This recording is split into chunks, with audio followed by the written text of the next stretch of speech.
All right, let's dive into the world of Jane Austen.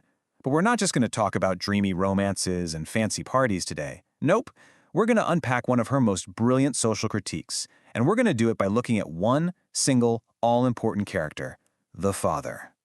So to really get why this matters so much, you have to ask yourself this question. Back in Regency England, what was the one thing that truly determined a woman's whole life? Her financial security, her place in society, her future happiness? Was it her looks, her wit, who she knew? None of it. The answer was her father, simple as that.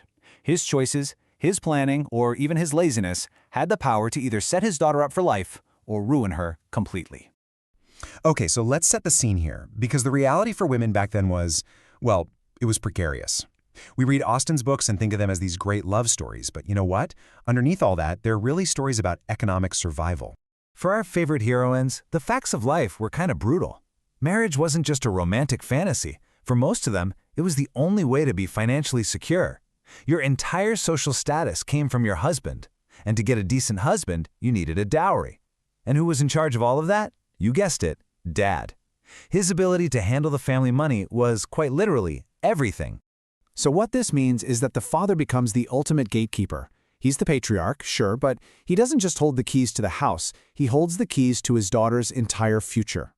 And one of the biggest problems a father had to worry about was this legal nightmare called entailment. Just imagine this for a second. Your family's home, all its money, legally had to be passed down to the closest male relative. It would completely skip over you and your sisters. This is exactly what the Bennet girls were up against in Pride and Prejudice. And because of that rule, a father's financial planning was absolutely essential. If he didn't save up a separate nest egg, his girls could end up with absolutely nothing. So, how does Jane Austen show us what an excellent father is supposed to look like? Well, with her typical genius, she doesn't just give us a perfect role model. Oh no, she does something much more clever. She defines what's good by showing us a whole gallery of failures. Let's look at two of her most famous bad dads, who each find their own special way to ruin things. On one hand, you've got Mr. Bennet from Pride and Prejudice. He's the smart, witty guy who'd much rather just hide in his library than deal with his family. And on the other hand, Sir Walter Elliot from Persuasion. This guy is so vain, so obsessed with his own good looks, that he literally spends his family into the ground. Both are failures, but for totally different and really fascinating reasons. Now, Mr. Bennet is a tricky one. He's brilliant, and he really does love his favorite daughter, Elizabeth. But his huge, massive flaw is that he's just passive. He's negligent. He knows his daughters are going to be in a terrible spot when he dies, but he saves zero money. He sees his youngest daughters, Lydia and Kitty, acting like complete fools, and he does nothing. And that inaction leads directly to disaster. I mean, Lydia's elopement almost tanks the entire family's reputation forever. But here's the thing. Mr. Bennet isn't just a cartoon villain. There's this one incredible moment when Elizabeth is being pushed to marry the absolutely awful Mr. Collins, and her father steps up. He uses his power, not to climb the social ladder, but to protect his daughter's happiness. It's this flash of the amazing father he could have been, and it shows that deep down, her happiness is what he cares about most. And then we have Sir Walter Elliot. Wow. If Mr. Bennet's flaw is negligence, Sir Walter's is just pure active selfishness. The man is completely driven by vanity. He judges everyone, including his own incredibly sensible daughter, Anne, on how they look. And his ridiculous spending habits force the family to leave their home. He is, plain and simple, a father who cares more about his own reflection than his own kids. So, by looking at all these failures, we can actually start to piece together what Jane Austen's blueprint for an excellent father really is. What are the key things he absolutely has to have?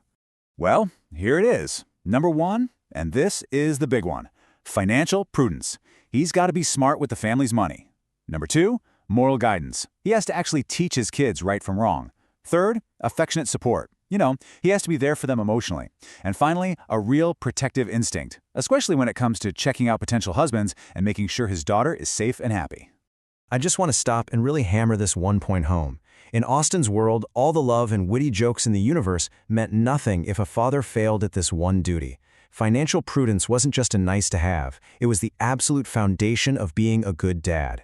It was the bedrock on which a daughter's entire future was built. So, why does any of this matter to us today? Because Austen's whole deep dive into fatherhood isn't just some parenting manual from the 1800s.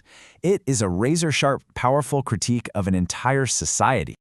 By putting these fathers under such an intense microscope, what Austen's really doing is critiquing the system itself. She's showing us just how absurd, how dangerous a society is when it makes a woman's entire fate depend on the good character of a single man. You know, this quote from our source really just says it all perfectly. The pressure on the father was so huge because the daughter was so completely vulnerable.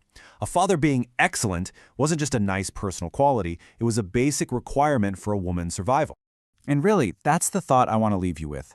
Jane Austen showed so powerfully how one man's choices could build up or tear down a woman's whole world. So the question for us 200 years later is this: what's really changed and what hasn't?